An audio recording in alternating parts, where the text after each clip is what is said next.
অভয়ার বাবার বিতর্কিত মন্তব্যের পরিপ্রেক্ষিতে মামলায় বৃহস্পতিবার ব্যাংশাল আদালতে কোনো প্রমাণই দিতে পারলেন না তার আইনজীবী ফিরোজ এডুলজি। উল্লেখ্য, বৃহস্পতিবার ব্যাংশাল আদালতের 15 নম্বর বিচারকের এজলাসে এই মামলার শুনানি ছিল। অভয়ার বাবা আজ আদালতে আসেননি। তার পক্ষের আইনজীবী ফিরোজ এডুলজি ছিলেন।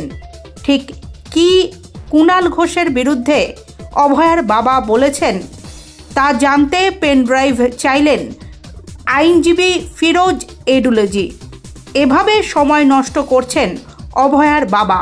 দুপুর 1টা নাগাদ সংবাদ মাধ্যমের মুখোমুখি হয়ে দাবি করলেন তৃণমূলের অন্যতম রাজ্য সাধারণ সম্পাদক কুণাল ঘোষ।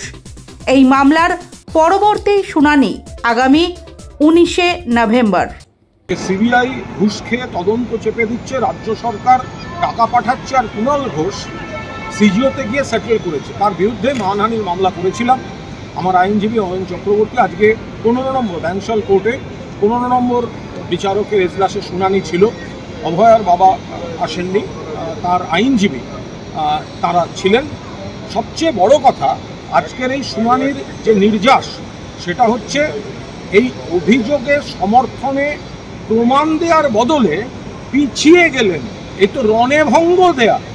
কথাটা তো বলেছেন উনি, সাংবাদিকদের ডেকে ডেকে বলেন, একে বলেন তাকে বলেন, আর কোর্টে এসে ওনার আইনজীবীকে বলতে হচ্ছে আচ্ছা একটু পেন ড্রাইভটা দেবেন, কি বলেছিলেন। আমার আইনজীবী অয়ন চক্রবর্তী বিস্তারিত পিটিশনে সব জানিয়ে রেখেছেন। তারপরেও সময় নষ্টর জন্য একবার যেগুলো উনি বলছেন আমি এই প্রমাণ দিতে পারি, অমুক দিতে পারি, সেটা দেওয়ার তো হিম্মত হলো না। এখন এখানে এসে রণে ভঙ্গ দেওয়ার মতো টাইম কিল করা, সময় নষ্ট করা। আমি কি বলেছিলাম তারই ভিডিও চাইছি। আরে যেটা প্রমাণ করতে পারবেন না বলেন কেন? আপনি রাস্তায় বেরিয়ে বলছেন, বাড়িতে সাংবাদিক ডেকে বলছেন, বলুন, আপনার বলার উপর কোনো জিএসটি নেই। কিন্তু তো সেটা কোর্টে বলতে এত ভয় করলো কেন? তার বেলা এখানে টাইম নিচ্ছেন কেন? এটা আইনে টাইম নেওয়া যায়। আমার আইনজীবী তিনি সম্মতি, পরের ডেট হয়েছে, কিন্তু কতদিন এই করে পালাবেন? আপনাকে এই প্রমাণ ছাড়া লুজ স্টক করা, যেটা আমি আইনে শেষ দেখে ছাড়বো। এবং আজকে প্রমাণ হয়ে গেল আপনার হাতে কোনো প্রমাণ নেই, আপনি মিথ্যা অভিযোগ এনেছেন। লোকের কথাই হোক, যার কথাই হোক, আপনি ডাহা মিথ্যা কথা বলেছেন। ওনারা ব্যাক আউট করছেন, ওনাদের কাছে কোনো প্রমাণ নেই।